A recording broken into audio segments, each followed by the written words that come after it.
Hey everybody, it's Nico. Welcome back to another bonus episode of X's for Comics. I'm so excited to talk about this one with you guys today. We're going to be covering Mutant X. Now, this title ran right in the era we've been talking about. As a matter of fact, it kicked off the same month as the books that we looked at in our first reboot episode, Uncanny X-Men 360. And it's so fascinating because we've been looking at the titles that sort of infuse the main books with a little bit more energy, with a little bit more information in these side bonus episodes. And yet, despite the fact that Bishop was also kind of shunted to a side universe, he was brought back for Apocalypse the 12, and Havok was not, despite a number of references to the character in Apocalypse the 12, the living monolith, his headpiece. So a lot of things were going on in this era, and yet Havok, the main character of Mutant X, doesn't actually show back up during Apocalypse the 12. It's kind of a fascinating turn of events, and I'm super excited to cover this title with you guys. So the first thing to note is that Mutant X ran 32 issues and 3 annuals. It was created essentially by Howard Mackie, and it takes place on Earth 1298. Now, this isn't the only place that we'll see this universe. The aforementioned Earth X, we talked about it in a previous bonus episode, actually has some references to this title, so it's not even like it's all in one little shell here.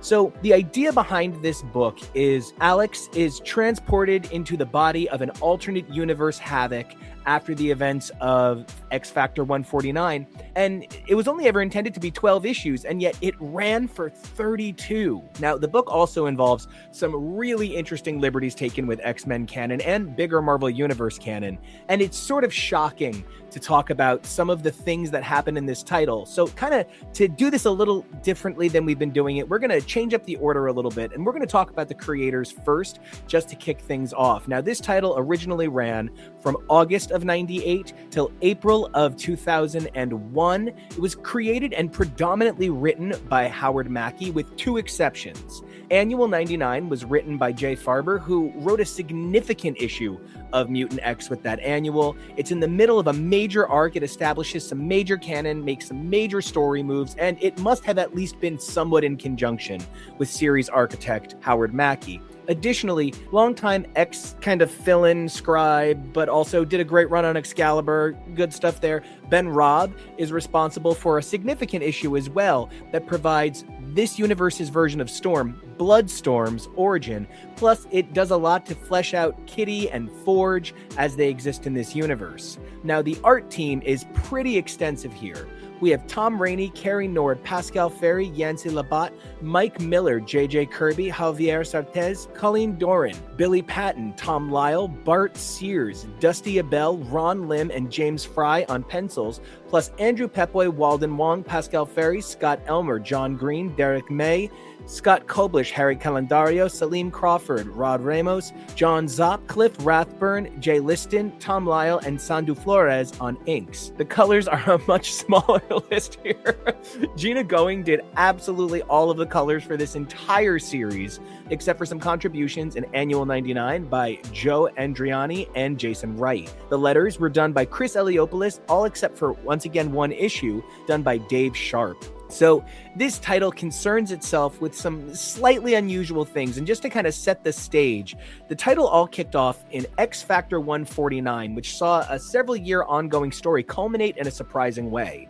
In X Factor 101, Havok quits the team, blaming himself for Jamie Madrox's then apparent death. Shortly after that, his powers kind of flare out of control, and he goes on an unbelievable arc that lasts years.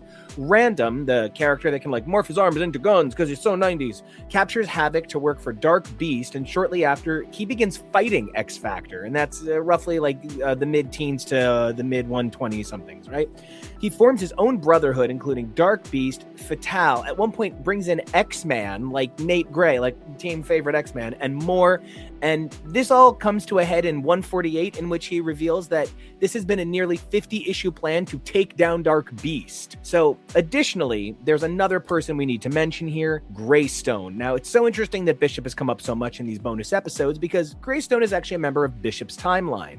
He's tied to the XUE, Xavier's Underground Enforcers, who are a rogue division of the XSE, Xavier's Security Enforcers, a team we've mentioned previously, and his goal is to sort of change his future from being a Summers Rebellion hellscape, right? Though the Summers Rebellion was a good thing, it came after some bad things, right? So he joins X Factor for a time. His powers are essentially kind of similar to Bishop's, but in the course of X Factor 149 in the lead up, he suffers from a bout of the crazies and attempts to use an unreliable time machine to return to his time period. Havok is able to stop him, but blows up his time machine.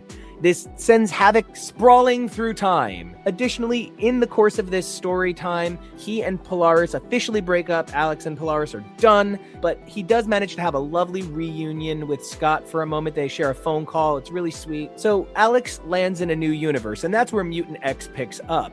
He lands in a world where he's a member of the Six, right? And so, I mean, that's as straightforward a name as you get, the Six, right? He is teamed up with his wife, Maddie Pryor, Marvel Woman, who had been the Goblin Queen. That's sort of quickly established, but she's not anymore. A very clear analogy for Jean being her own person, having been the Phoenix at one point. She may still be a Jean clone in this world. Things are very kind of hazy at this point in the storytelling. There's Hank McCoy, who is the Brute, not the Beast. He experimented on himself, gained additional strength, has gills, but lost his intelligence. These gills allow him to swim underwater right away in the first issue. How convenient.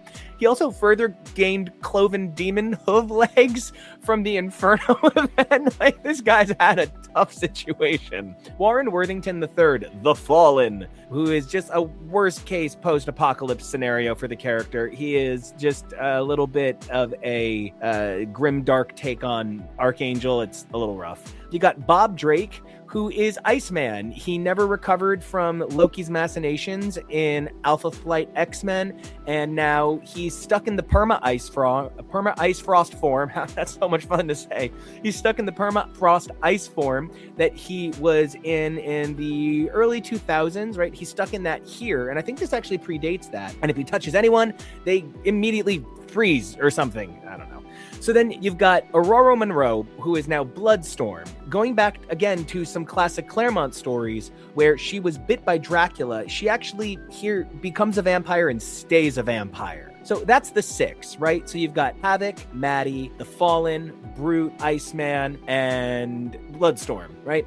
And then additionally, we come to find out pretty quickly that Havok and Maddie have a child, Scotty, named after, of course, Scott, Alex's brother, who is just at this point defined as lost, right? Immediately, Alex takes that to mean that his brother must be dead, but initially, we're just told he's lost. Their child's nanny is Elektra, okay? She's Elektra. Now, just to kind of set where this is in time, that all of this is even what's happening. When Mutant X #1 came out, it's the same month as Uncanny 360, the reboot of our coverage. Mutant X 12 came out during the Shattering, which we just covered. Mutant X 20 came out the same month that Revolution, which is going to be a big turning point for us right after the 12 kicks off. And then ultimately the title ends the same month or the month before New X-Men begins. So you're sort of in an interesting place in the history of the Marvel Universe, the history of the X-Men. So it's a really crazy take, right? So Alex lands in this AU, which is officially Earth 1298, and he is a member of the Six, and he just kind of shows up in the middle of this big fight. He goes into Alex's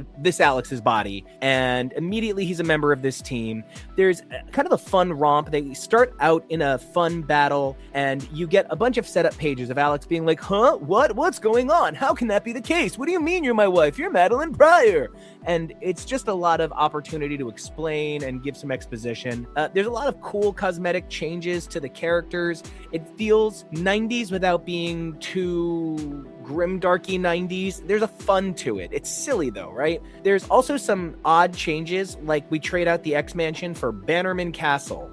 This whole issue is about kind of resetting the expectation. There's a bizarre battle with Nick Fury at Liberty Island where we discover that Elektra is in fact Scott's nanny, and Scotty is in danger because they're visiting Liberty Island for the first time ever, and it's so overwhelming. We discover that they don't trust the X-Men because the X-Men got too hardcore. They've got the Fallen and Bloodstorm and Brute, but the X-Men were too hardcore. Okay, right? Alex and Maddie's son, once they save him at the end of that first issue, immediately seems to know that this Alex is not his father, Alex. And he plays a very minor role, very son in distress initially. But he winds up becoming a contributor to the series in a really interesting way that most children characters are not allowed to become. The second and third issues introduce more major players to the story, even though some of them take a little bit longer to pay off than maybe you would appreciate. The second introduces the Fantastic Four, and Alex supposedly has a terrible relationship with them, and we come to find out it's because he had an affair with Sue Storm. Oh man, right? But he also has a terrible relationship with the rest of his team, and they all have a terrible relationship with each other. You know, Bob is spooked out by the Fallen, and they're all like kind of unsure of Bloodstorm because she's a vampire. There's a lot of levels here. And this second issue is so interesting because we're introduced to a villain named Moot, who is this shape-shifting creature, and he has claims of an AU, which no one believes but Alex, which is so fascinating. Everybody's like, oh, all of the crazy stuff we've seen in this universe, but we definitely don't believe that you're from an alternate dimension and that you're in our Alex. There's no way anything like Rachel Gray transporting herself back through time, or Kate Pride going into Kitty Pride as a result of Days of Future Past. Nothing like that could ever possibly happen in this timeline. It's a little funny at first, right? So after a quick battle with this Moot creature, Alex looks to Reed for help, and Reed can't find anything wrong with Alex, but says he's trying to help him. But the way he tries to help him is he loops in Maddie.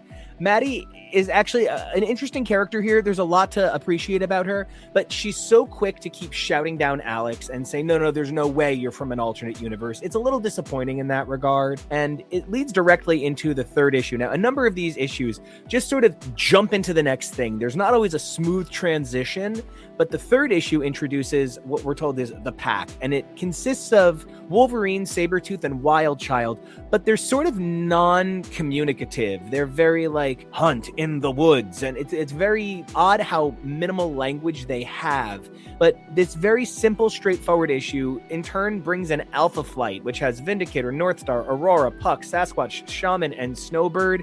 Not a lot is accomplished. They just kind of find a Weapon X base in the woods. This is an example of where you can really see that the title feels like it was meant to be 3 issues or 12 issues early on, that they were not really thinking out the whole story in the biggest way. Right? So as the title keeps going, it gets a little bit more serialized than these first 3. These first 3, like I slipped up a second ago and it said, meant to be 3 issues, because it's really 3 issues of establishing setup. And then once you get to issues 4 through 12 with Annual 99 right in the middle, it's overwhelmingly story-based. Now, this arc gets heavily serialized. Maddie begins having dreams of the Goblin Queen, an entity she believed that she had moved past, and as she does, the castle that they live in begins to experience a demon infestation. There's so much distrust among the team. It leads to a lack of character cohesion, and it kind of makes the issues initially feel like they just kind of end. From here, we get into some more exciting stories where we meet Man Spider and the Green Goblin, and it's probably trying to play with a darker side of the bigger MU. There's even like a reference to the Clone Saga, and a little bit later on, it winds up being maybe a little unfocused, but they're trying to paint the picture that maybe this Havok, this Alex, is a Scott Summers in his universe, and maybe in this universe there is no Wolverine eclipsing him, so he plays a bigger role, and his team, the X Factor, is a bigger deal as the Six. There's a lot of layers to it that are kind of exciting, but maybe don't quite start playing out. Brute is going through some really weird stuff. He calls Alex and Maddie mommy and daddy at one point. It's rough and it's sad. He's clearly a person struggling with elements of what even seem at times like mental illness. Like, they tell us that it's that he's had his intellect stripped down by his experiments, but it also reads like he is suffering from some traumatic brain injuries, and it can be really sort of emotional. It leads us into the trial of Brute, where he's represented by Matt Murdock, and issue 6 sees cameos from a tricked out looking Bullseye, The Hand, Gwen Stacy, and more. And this is a very kind of, the trial of, it's a very common classic Marvel storytelling trope, and even especially for the X-Men, who have done the trial of a number of times.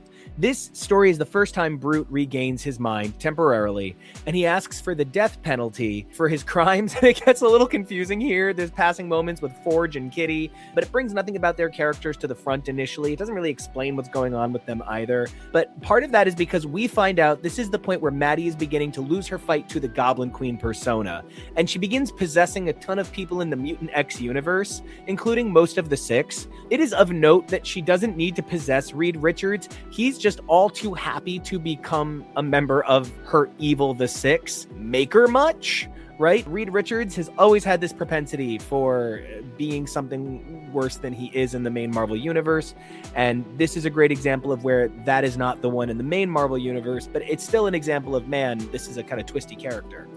She goes on to take control of this world's Vice President Kelly, right? So like Senator Kelly in the main universe. And she uses that to assert control of the country. And then she finds Larry Trask as Master Mold and takes control of Sentinel forms with her demon magic. I mean, the thing winds up sprawling out of control pretty quickly. But as long as you recognize that it's meant to be like this AU, this alternate take, it's not meant to key into everything going on in the main Marvel universe. It's just sort of fun nonsense, right? A small team of heroes, including the Thing, Yellow Jacket, who's likely a Rita Damara analog because she's not given a real name, Stingray, Doc Samson, and Doctor Strange, who in this world is Man-Thing as the Sorcerer Supreme, right? Firestar, Mole Man, and more. They all help Alex and essentially Elektra, who has teamed up with him to keep Scotty safe. And they fight Maddie and the Six until he's actually joined by the X-Men. Right, the X-Men who we were told are bad and we don't want anything to do with them. It maybe turns out they're not so bad, and perhaps the setup was a little bit more severe to have a different payoff. Now, in this world, the X-Men are wild. It's Rogue who has Colossus's abilities as a result of a situation long ago with the Black Queen, which left Colossus in a coma and Rogue all metallic. We've got Quicksilver, who's in a metal suit the whole time.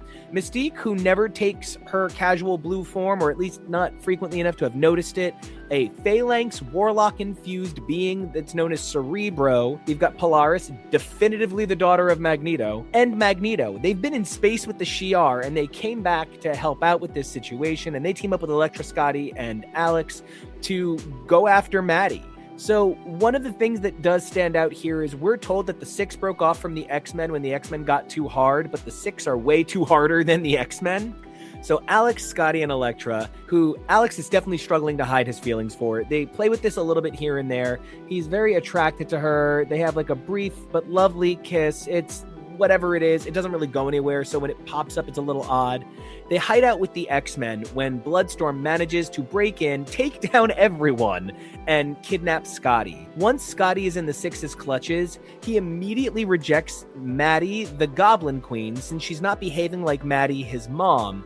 And from there, he begins to immediately manifest very poorly defined powers of his own. He frees Brute from Maddie's mind control, and eventually the two of them escape to the X-Men. It's not a very long period of time that he's kidnapped. One of the things that's so interesting about the book at this point is they just sort of keep throwing it at the wall and seeing what sticks. Honestly, I don't know that a lot of it does stick, but I know that there's 2 18-issue trades that read pretty quick, so it didn't bother me when stuff was a little back and forth for no reason or odd character choices here and there. The double-sized 12th issue that was originally meant to be the series finale, it brings a lot of explanations, some good, some bad, but generally conclusive, even if not always satisfying. We discover that the Goblin Force is basically an evil Earth space Phoenix Force, but it's cosmically and comically overpowered. Uatu explains that the Goblin Force defeated the Phoenix Force and Galactus. Yes, the Watcher shows up for this. It actually took the 5th host of the Celestials to contain it, and it was at great cost to them. But somehow when Maddie made a deal with Mystere during the Inferno event, it allowed the Goblin Force to break through and it attached to her in this moment of magic. And so that's how this entity that's just too powerful and too evil to be real manages to come back. It's such a severe pitch and it somewhat pays off, but I wish the Goblin Force wasn't more powerful than the Phoenix Force and Galactus and a challenge for the Celestials. Like, it's too many things. It kind of invalidates some of the storytelling. This issue also sees a few more characters join the fight. Namor, Doom, and pretty much everyone we've met up through now. Throughout the battle, the upper hand comes and goes pretty quickly, but eventually the heroes do begin to triumph. Fallen and Reed are Maddie's henchiest henchmen, and it's such a bold choice because it really does play against type for both of them. Reed is so defiantly pig-headed at times, and Warren is even like the first person to break free of Apocalypse. So it's so interesting that they both kind of simp for Maddie here. Works for me enough, but it does definitely take a second. In the end, the combined power of Alex and Scotty, whose powers are still at this point not really defined, are enough to beat back the Goblin Force, but in the process, it kills Maddie, leaving Havok to rebuild the Six. And I mean, it kills Maddie. like she's dead. And that's pretty much the end of her character, pretty much. This also gives us a couple of interesting epilogue pages where we see characters that Havok is considering to add to the 6. It complements some bio pages that we got in the first issue. So because this is a series where we don't know anything about their past, we don't know anything about their origins, they have to give us that information somehow. So there are some pretty interesting data pages. They come on some nice splashes or on some character bio cards. It's straightforward and pretty fun. The next handful of issues are a number of one-offs that pretty much just allow the title to breathe. And since the title was originally intended to end at 12 issues, I'm under the impression that perhaps these issues were created to kind of help pad out the planning, give a little bit more room for Mackie to develop an ongoing story. Issue 13, one of the fill-ins, provides the origin of Bloodstorm, which picks up right after Dracula biting Storm in the previous flashbacks that we see throughout the title.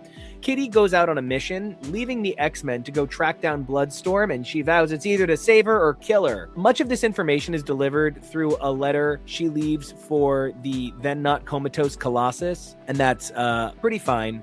Storm struggles with her vampirism, and she's got this guy chained up who says that he's Forge, and it's Forge, but Storm doesn't know him. She just knows of him as his anti-mutant government involvement. And in this issue, we get some great flashes of classic X-Men from this world. It's fun. It provides a little bit more history because so much of this title is Alex coming to this world and saying, but I don't know. And even then, it's characters being mind-controlled by one person.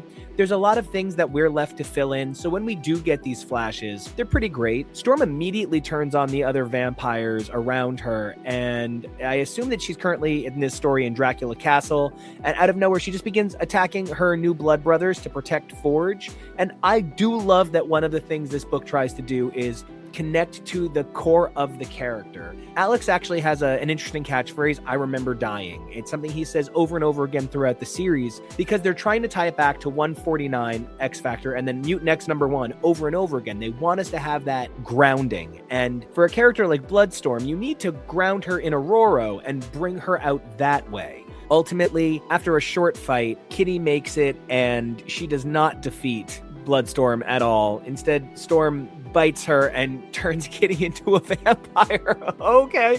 At the end of the issue, Colossus and Kurt have a sort of homoerotic moment where Colossus is chopping trees, and he expresses that he was going to propose to Kitty, but now she's dead to him because she's been gone so long. It feels really flat, and it makes me not upset that we don't see Colossus at any point.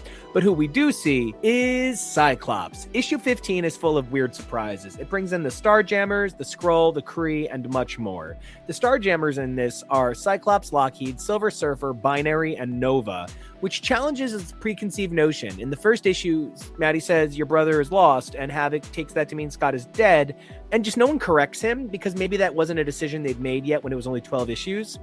It's great to see a carefree space pirate Scott who is excited to see his brother, but the fun is kind of short-lived as there's a Kree Death Squad attack. There's also a moment sowing the seeds of, I assume, what becomes a major current in this story, anti-super being sentiment. There are these kind of sexy buff-drawn redneck cops who are evidently not rednecks and go out of their way to express their intelligence and academic qualifications. And despite being in this world where Maddie Pryor just took over everything, they make this statement that there's no way the aliens that Alex is saying are attacking could possibly happen. And then moments later, in come the aliens. Sure. The next person that shows up is Gladiator of the Shi'ar Imperium. He's come to this planet, it turns out, and the reason the Starjammers have come here, to stop Maddie Pryor, to stop the Goblin Queen. And I guess the news travels slow in space, and the brothers team up together to fight the Gladiator when Uatu shows up again, and he literally picks Gladiator up and throws him away, saying the Goblin Queen is defeated. It's one of the moments that in this series most made me say, what is happening here? So issue 16 hits hard as the X-Men are at home hanging out in their mansion when it's suddenly blown up. That anti-mutant sentiment I was mentioning, it kind of kicks in here. Graydon Creed uses the damage that Maddie did to the world, and as President Pro Tempo, uses his governmental authority to empower S.H.I.E.L.D. Remember, Nick Fury kind of sucks in this world. He empowers S.H.I.E.L.D. to attack, and yes, they do in fact blow up the X-Men and the mansion. Only Cerebro survives, and he makes his way to Alex and the Six. Of course, the Six is reformed without Maddie. And of minor note, at this point, Scotty really does kind of come into a more prominent role in the series. And he says, Unca Hank, like Franklin Richards says, Unca Ben. And I think it's meant to give a parallel, but it winds up feeling a little bit like all children are silly and it's kind of thin. So as S.H.I.E.L.D. then invades the castle and invades the Six's home, the Six manage to escape in a covert stealth aircraft with the help of Bloodstorm. They escape to Forge's base, where he and Kitty, who is now the vampire Black Queen of the Hellfire Club, are waiting. This book has such crazy moments. It's such a great moment. It kind of reminds us of how wild things can be. And at one point, Alex is like, I know you, Forge. And Forge is like, do you? Because again, it's trying to tie us back to the idea that this all came out of X Factor. We meet the last mutant line of defense, which is the new Hellfire Club, which is Captain America in a cool costume, Sebastian Shaw in like an iron lung, and Sunfire. Captain America explains that Fury and S.H.I.E.L.D. came to the Avengers asking them to become a mutant hunting task force, and Cap refused Fury's offer, but many of the Avengers took him up on it. Forge continues to explain some exposition-y stuff. It feels pretty necessary, including revelations that lead to Cerebro discovering that he was created, not born, and he maybe didn't know he was part database robot? I don't know. Forge explains that there will be a new Cerebro, but no, never mind, because out of nowhere, Sunfire is going to kill everyone. The Six, the Hellfire Club, and Cerebro escape, but the final panels of this indicate that Sunfire has been defeated, and there's what looks like an evil warlock Cerebro climbing from the wreckage, and nothing comes of that. So this is one of those like dropped plots. It's kind of a red herring, but I think maybe when they were like, oh, we're just going to keep running, and there's some points later on where it seems like there are some hard pivots. So I think this is maybe meant to go somewhere, but it doesn't. What does go very far is in issue 16, they bring in Then and Then Again fan favorite Gambit. So the new Six are Havok, Bloodstorm, Brute, Iceman, Cerebro, and Captain America. I know it's almost hard to believe that this is the same title that was Mutant X #1. At this point, they're trying to save this title and turn it into something that can be an ongoing book, and it works pretty well. In fact, there's even threads that tie into what will come next. Alex connects with a young mutant that they're trying to save, and he connects that to Scotty, his son in this world, and it actually even kind of seeds Carter Gazakanian, who will be a character he connects with in Uncanny X-Men. It's a surprising moment that helps to define and influence future canon, but of course, it's not that simple. Fury continues to pursue mutants, and at this point, Fury has a Bastion, like Sentinel Bastion. I guess at this point, Bastion's origin wasn't yet established that we talked about in our previous bonus, so it's not impossible to think that this character could be this other thing that could exist here, even though we know that the timeline stuff that would have had to have happened couldn't have happened in this world to lead to Bastion, but it's fine. The Six find themselves at Mardi Gras. Scotty is with Elektra, and the team is totally different by behavior. The purpose, the vibe, it's really difficult to imagine how this is the 16th issue. And then, out of nowhere, we meet this buff-ass member of the Thieves Guild, Julian, and I even had to look this up. He's Julian Boudreau. This guy was first introduced in the Ghost Rider X-Men crossover, actually by Howard Mackie, and fits into a bunch of earlier Gambit backstory. This guy's got like 10 appearances, but he makes it into a bunch of origin stories, so I guess it works. We find out here that Gambit is the king of the Thieves Guild. He knows Bloodstorm. He acts very similar. Gambit and Alex begin having a pissing contest right away. Their arguing makes it feel like perhaps this is still during the Remy might be the third Summers brother era editorially. The Sentinels, led by Bastion, attack the Thieves Guild during the Six meeting, so Gambit assumes it was Alex's doing, but then it's Belladonna defending Remy and Bella's daughter, Raven. So Julian set them up, but Belladonna is the one who gets injured, and their daughter Raven is there. It's all very confusing, and Bella says, oh, he betrayed us. But who is he? It turns out, yeah, it's this Julian character who I think this issue is maybe where everything's a little messy, a little rushed. It's great that Mackie gets to use a classic Mackie character, but this had a few too many plot elements running alongside each other. The ensuing fight leads to Raven's abduction, and while Gambit forgives Alex because he knows it wasn't Alex's doing, Remy now needs to get his daughter back and bury his wife, so he's kind of got his own shit going on. Mutant X sees Alex having nightmares that his whole team dies when shortly after waking up, very suddenly, Scott returns and kind of like jumps out of the bushes. Sure. Scott says the Starjammers are gone with no real explanation, but we come to find out that he believes it's this man that's stalking them from the shadows, and it's so visually clear that it's Sinister right away. There's nothing wrong with this story, but it doesn't really feed into anything going on at this point. Sinister feels sort of generic and basic and doesn't elevate anything. How did he take down multiple characters who have the power cosmic? He's just kind of here. But then the end of the issue is just crazy. So at the end of the issue, Scott and Alex essentially just escape. And then Jean is there. Jean Grey is there. And Sinister says, just let him go. I'm going to launch X-Man soon. What? And then we see like a dude floating in a tank that's supposed to be X-Man? Fine. The next arc is where they really start to step up a plan with an ending in mind. The first thing to kick this off with is the Mutant X Annual 2000, which feels very much like it's meant to be 2 issues. There are 2 halves of the annual. Each one ends with a the end. The thing is long enough that it could have been 2 issues originally. It is about Bloodstorm's time with Gambit early on in their careers. They're on a classic Claremontian mission when they come upon the Fallen, and Bloodstorm is immediately worried about her former friend, who seems very aggressive. Here we find out that Gambit does not yet know that Storm is a vampire. And the Fallen is like, oh, but did you not know she's a vampire? Wings. It's very silly. And then War, Apocalypse's horseman alongside the Fallen, shows up. After a brief battle with War and a further explanation and exploration into their current thievery, Storm gives the backstory on her transformation, filling in several scenes we hadn't gotten previously. But at this point, Storm's origin is broken up over so many issues for such a short series, it feels a little hard to follow. Turns out the mark that they're going after, their thieving, is they're getting children out of what seem like Sinister DNA baths. I'm not sure how the Apocalypse threads and the Sinister threads cross over here in conjunction with the Sinister appearance with Jean previously, but it's a very Sinister-centric story, and it reminds me a bit of that Cable annual we discussed in the previous bonus. So Fallen slashes Gambit's neck, and in order to save his life, Bloodstorm turns Gambit into a vampire, which has not come up yet in the series. So now he's just a vampire, okay. So then the second half of the annual begins with Gambit, who has become a vampire, refusing to feed. Both Bloodstorm and Gambit agree that Storm should have let Gambit die, leading to a parting of the ways, but also the art sometimes gets a little bit silly, like Storm cries blood. We cut to a woman, Angelique, feigning being a victim so she can take out some of Kingpin's goons, and then Gambit attacks. I think this is a reference to a character that Gambit is wronged in canon, but it does not feel locked in enough here for me to be truly excited about it. Ultimately, Gambit and Storm part on bad terms. Again, they meet back up. But then in the next scene, Gambit turns the children over to Sinister. Like, again, we're just referencing Sinister again. He tells Gambit to kill the girl and give him the boy. Gambit refuses, and Sinister attempts to kill Gambit, but Sinister is unprepared for the fact that Remy's a vampire. It's so silly, right?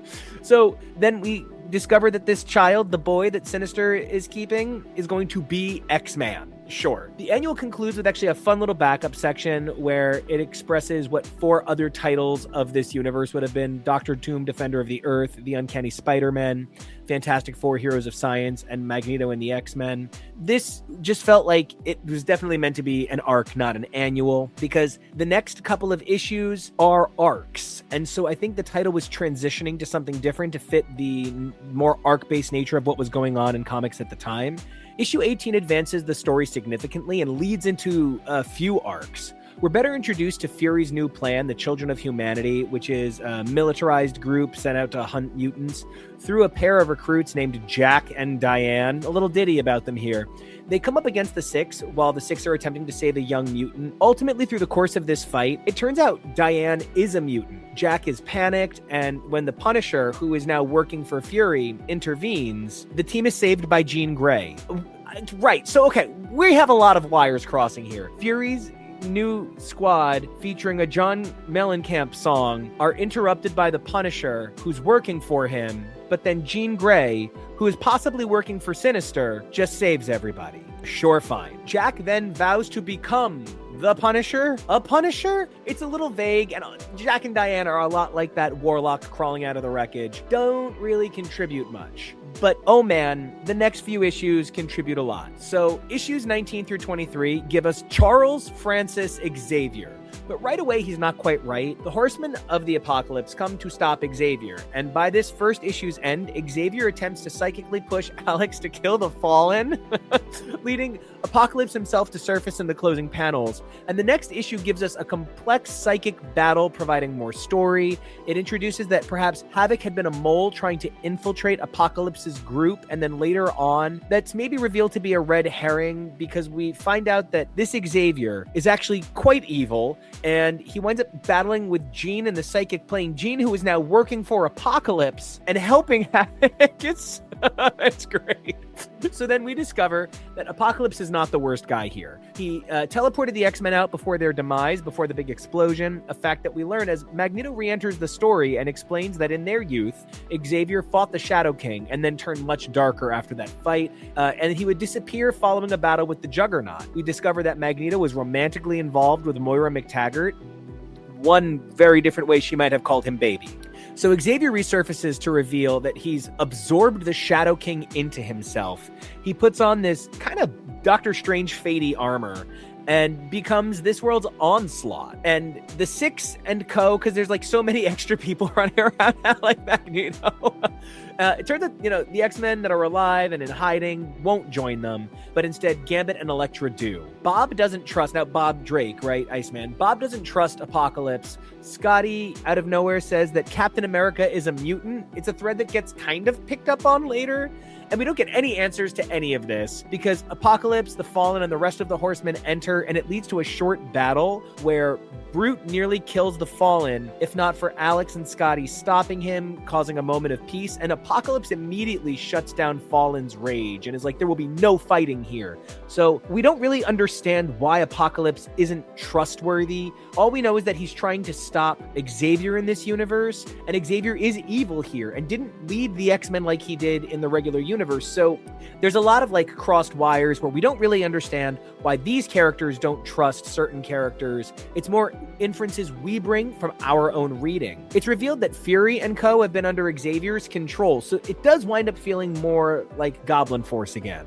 Only now it's the Shadow King Force. It just feels a little redundant. Turns out Xavier Onslaught, Shadow King Onslaught, Francis Xavier's plan is to create a mental image of Galactus to frighten everyone, as Xavier and the Shadow King have merged, and that means Xavier can feed on fear the way Shadow King does. Okay, so it's not just psychic forms. They're biophysical bodies, including Galactus and his heralds who show up. And this is a result of Xavier's new partner in crime, Mr. Sinister. Okay, so Jean was working for Sinister, but now is working for Apocalypse, and Apocalypse is working against Xavier, but Sinister is working for Xavier. There are some threads here that get a little, cross-meshed, right? Sinister and Xavier unleash a psychic wave of fear, leading to corporeal nightmares. The Red Skull challenges Captain America, but then indicates that he's not Steve Rogers, but rather his mutant replacement. What the fuck? Bob fights with his dad. What else is new? I would love to see this Bob fight with his dad over being gay. That would have been fun. Bloodstorm can't escape Dracula's thrall. Gambit tries to help her, but is attacked by the Assassin, the final member of the Assassin's Guild, out to get revenge. They're all psychic manifestations. None of these characters are really here, but they're made out of this bio goop that reacts to fear, so they seem there. Other fights include multiple forms of Hank kind of bullying Brute. Magneto can't overcome screams for help and is paralyzed, and Alex actually fights a visage of 616 Cyclops, but like usual, it's bloody Jean to the rescue, right? So Jean helps break everybody free, and ultimately they put a plan together that they believe Alex's foreign mind will be too difficult for Xavier to control initially, so he's like their ace in the hole, right? And Sinister's X-Man shows up for a few panels, just flies in, okay, and he's got Scotty and Raven in these spheres that are kind of like what Onslaught held Franklin and X-Man in, kind of like the D-Power spheres that Apocalypse uses in the 12. There's a lot of parallels to those two stories here, but nothing nothing ever really comes all the way through. Charles reveals that his plan is to control every mind on Earth, making them all part of him. But of course, somehow Sinister is shocked that Charles wants to create a hive mind and didn't tell him. I don't even understand. And like, it's so funny because of the ways that reflects like the singularity ideas and the sort of ascension ideas that Sinister will hit in Krakoa. It's really interesting. But somehow Scotty and Raven help Alex defeat Xavier with their poorly defined powers. And before he leaves, Xavier wounds Brute and then disappears. And Brute goes into cryostasis to heal. The Six argue in their downtime following this fight about whether or not to remain involved in global mutant affairs, seeing how hard it is to be a mutant right now. And Magneto agrees to hide Scotty and Raven with Elektra on the moon, in his base on the moon. But before the team can make any decisions other than protecting the kids, it's shown that Chuck's attack actually restored Hank's mind. So Hank being restored to fully brilliant Hank is a pretty significant issue with issue 25. And we spend a little bit of time getting there. 24 gives us Bob and Alex exchanging information about their respective counterparts, a little bit more about Bobby Drake from 616, and a little bit more about Mutant X's original Alex, while Hank explores his lab and discovers what happened to leave him in that weakened mental state. It turns out Hank was attempting to cure Bobby's perma-ice form when this world's Havok attacked. Alex was having this affair with Sue Storm, so Maddie turned to Bob for comfort, and Alex attacked Bob to punish him during this process, and it wound up backfiring and hurting Hank as well. But out of all of this, Hank believes he might have a way to send Alex home, and notes that there's a possibility that Mutant X's Alex is in the 616, a thing that will actually wind up being a thread later on. So issue 25 brings a lot of status quo and a lot of changes. Hank discovers he will re-lose his intellect, though he's keeping this a secret and vows to give his friends everything he can before he loses it. The team is able to enter the negative zone because it turns out in this world, Hank discovered the negative zone, and they plan to use it to gather the energies required to send Alex home, but the experiment goes horribly, in part because Hank's mind is already going. Alex tells everyone to take a break, but Hank refuses, knowing he only has so much time left, and while not knowing the reason why, Alex relents and just says, "Sure, Hank, do what you want to do." Gambit, Bloodstorm, Bob, and Cap go out for a drink, and they actually have like pretty cool bonding time. It brings realizations of self and family for the mutants, though Cap is pretty mostly silent here, and there's a reason for it later on. Alex has a weird short moment with a woman named Andy and her nephew Shane. It does not go anywhere. Alex is gonna go home. Hank's gonna send him there. When a creature comes through the portal that they're going to send Alex through, it prompts Alex to stay and fight it, and it means that he's stuck in this world now. Shortly thereafter, Hank does cure Bob's permanent ice form and then reverts back to the Brute. I will say that as much as I loved elements of this story, I do find some of the treatment of Brute's intellect a little rough at times. It's something that we've moved past as a culture. We try not to write characters say things like, "me love best friend" quite so much. It's troubling at times. So there's a little bit of that here, but ultimately it's short-lived. Now, Mutant X 26 through 32 and that last annual kind of close everything out. 26 and 27 see a mostly solo Bloodstorm adventure where she leaves the team behind to stop a box that has been removed from the vault. That's pretty much all we get. A box has been taken from the vault. But like the vault, like the Marvel Universe, the vault, and they have to get it back. Bloodstorm decides to not involve the team and does it on her own, though Gambit shows up to protect her. This arc also includes the Marauders, who are an offensively obese Cannonball. There's nothing wrong with characters or people having big, beautiful bodies, but Cannonball is sort of drawn obese to be extreme, kind of like the Blob levels. A truly hideous husk. Jubilee, Sunspot, and Wolfsbane, they have the box. We also get a Cloak and Dagger fused together that live in Dagger's body. Essentially, it's strange. The arc sees Bloodstorm nearly kill the Marauders and Cloak and Dagger, but it's a setup and pullback situation, and it's a little messy, but it winds up leading to, prior to his destabilization, Hank left Bloodstorm and Gambit a serum that allows them to suppress their bloodlust and walk out in the sun. Turns out what's in the box, though? Dracula, and he wakes up fine.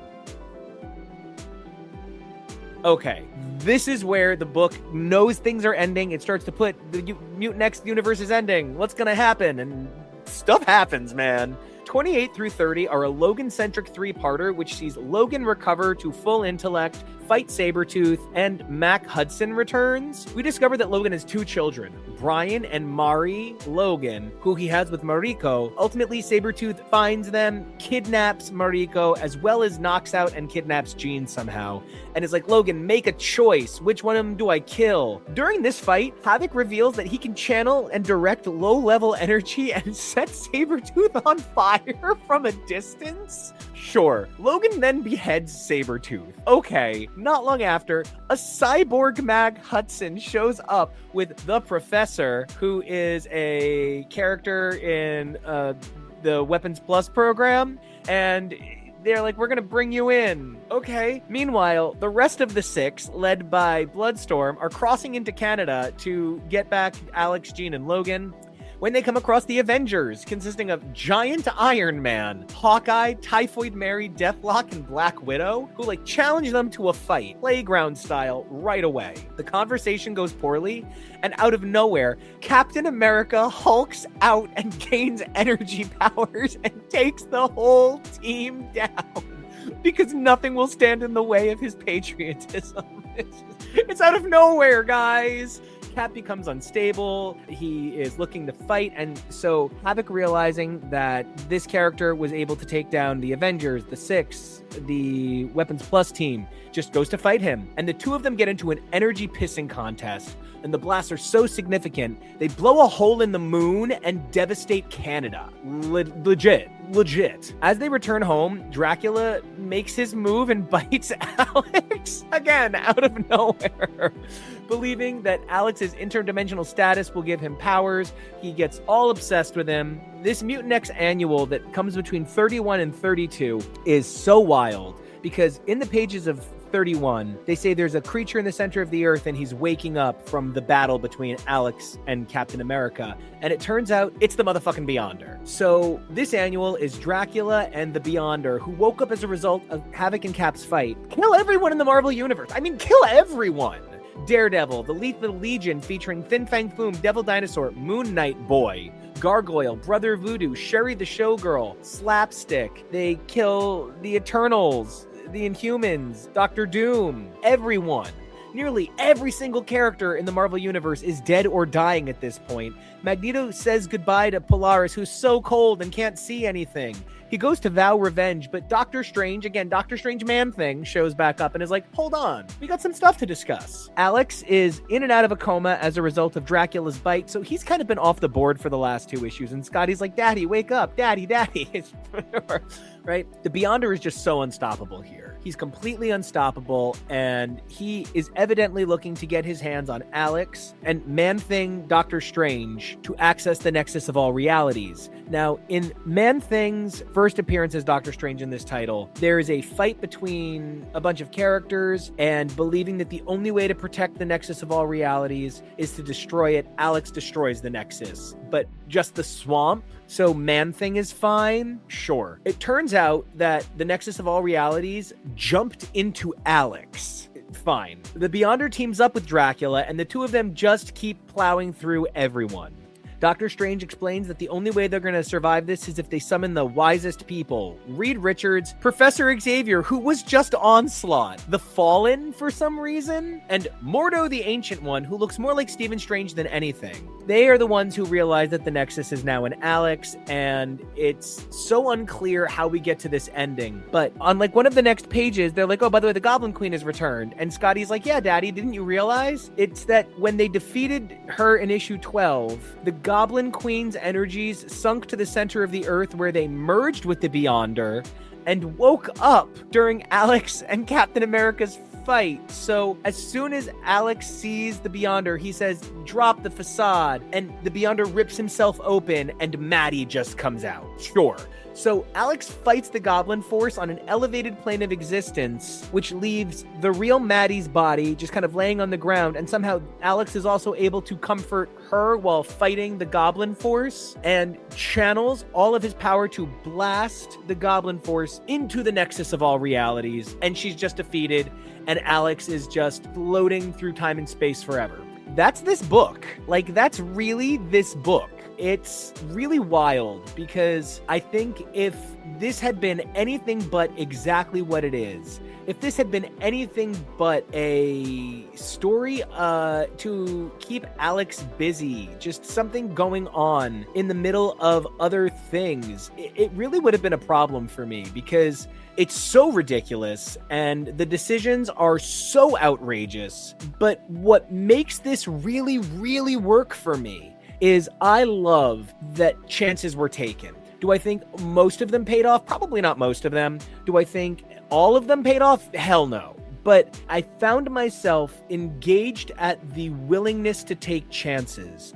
I loved this I remember dying motif that Alex uses in the first issue and like the third issue, the 12th issue. Alex never really died, but he remembers dying because he's part of this bigger thing. It's unfortunate that I felt that Bishop being pulled back into the regular timeline for Apocalypse the 12 didn't do anything for Bishop's story. But having read this story where Alex probably would have made sense getting pulled back and trying to explain it, but not having the ability to for whatever reason, I would have maybe loved to have seen a little bit more interplay from that. I'm fascinated by how Howard Mackie managed to do this. This book takes some big, very strange swings, and it pulls from so many decades of Marvel history. There's a lot of answers we don't have. Why is this Captain America not just a mutant, but able to explode? Why are we meant to not notice that Gambit's a vampire for several issues? There are elements of retconning that are forgivable. Scott's not dead, he's just missing. Sure, that's a season 2 thing. But what about, I don't know, the fact that we're meant to think that the Goblin Queen died when she didn't. She just fell into the middle of the planet. Huh? There's also a lot of taking characters off the board. Rogue, Nightcrawler, they barely get any dialogue in the entire series. I think they each appear in 5 or 6 issues. Mari and Brian Logan, they're just kid props. They're not actually children. Mariko herself also suffers from that, and one of the only reasons I didn't feel too much that there weren't enough strong female characters, I think is because Elektra does a really good job here. Elektra doesn't speak much in a lot of Elektra titles and a lot of Elektra appearances, and beyond that, how little she speaks here is to her advantage because there's points where she is so much less emotional than Alex, and Alex is like, I think I have feelings for you, and she's like, yes, I also find you hot, calm down. There's a removedness that she has, and they're not unwilling to make men horrible in this. Reed is just evil for revenge. The original Alex is just evil for revenge. One of the things that's also shocking is how many pieces of this would become canon in some ways. There's the evil Xavier Shadow King from New Excalibur that will come way after this. There's the possibility that this Alex is actually in 616 Alex's comatose body. That is once again going to become canon.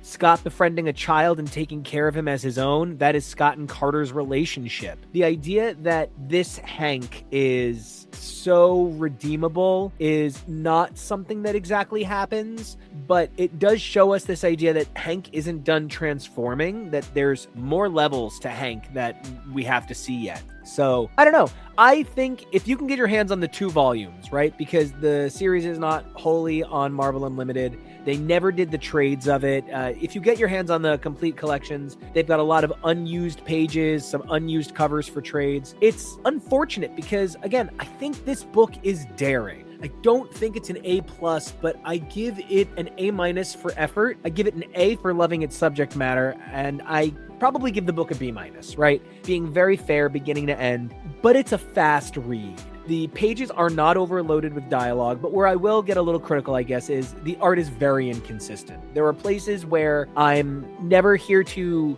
discourage an artist or to disparage their work, but there were some pages here that needed to be drawn again. They should not have gone to print the way they went. They did not feel up to comic quality at this time. We had the Kuberts doing X-Men books. We had Lionel Francis Yu doing an X-Men book. We had some major players who would go on to define the way other people drew for years, currently on titles. There are some pages here that are just, especially toward the end of the series, a little messy. And I would have wanted a little bit better for them in that regard. There's also missed opportunities. Our Alex doesn't really engage with this Lorna for Lorna and Alex. but just like, I can't believe you're standing by Magneto. Not like, oh, we just broke up. I'm having a hard time with that. It's also unclear how long Alex is here, so it seems like he gains some great affection for these characters very quickly. The cast changes up too fast, but I feel like maybe if it went longer, that would have been a problem. So I think in many ways, this book's weaknesses actually play into its strengths, actually infuse the book with something special, something that makes it a little bit less hard to navigate at times. It's really a once of its kind of creature. But all that said, we're going to get back to our regularly scheduled program. Coming up next, we have Apocalypse, the 12, which will also feature Ages of Apocalypse and Powerless. After that, we're going to have AOA Epic Collection Book 4. You're definitely going to want to check that out. We're going to finish out the Age of Apocalypse original run. Who knows? Maybe we'll go and do some of the later stuff, some of the go and visit this universe later on titles. That could be fun. But we're going to end it at book 4 for now. And then it's revolution time, folks. We're also going to be starting a Patreon to get you guys access to more stories, more stuff that we want to cover, because we love you guys and we want to cover as much as you guys want to hear. So keep an eye out for that. We'll be hitting Counter X. And before you know it, so many of you have always asked this show to do New X-Men. We're going to get right there. We'll be at New X-Men before you can even believe it, right? We'll also be covering titles from around that time like Extreme X-Men, Exiles, Uncanny by both Casey and later Austin. What a choice. And it's all in the dedication of loving X-Men. We might not always love where the books are at now, but there's always something to look back on. That magic of being able to look back makes something better, because I have a feeling in 5 years, we'll look back on recent eras that we maybe haven't been as enamored with a lot more love in our hearts, with a lot more positivity. And it was feeling like the books were no longer for us that led us to covering things like DC and every title that was coming out.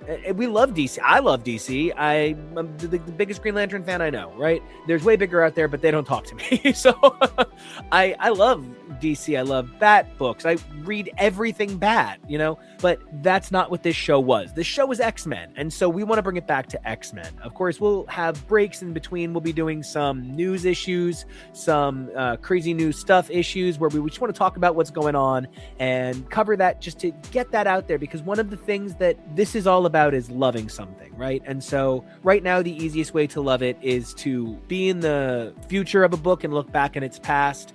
And for me, that's what a lot of these bonus episodes were. They were an opportunity for me to look back at some stuff with loving eyes and go, okay, that was with some space and some time. Great. I think all of you are great. So do me a favor, like, comment, and subscribe on YouTube, over at X's for Show, or here, no matter how you listen, subscribe, auto download episodes if you don't want to miss anything, right? So you can do that on whatever podcast service you use, and that'll be X's for Comics. But if you want to follow me and check out the music in the background, that's Nico Action, NICOACTION, Nico Action Music, NICOACTION, MUSIC.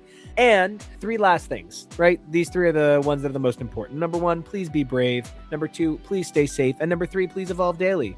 Who you were yesterday, that's X Factor. Who you are today, that's Mutant X. But who you are tomorrow, that's returning in the pages of Uncanny. And until then, we'll see ya.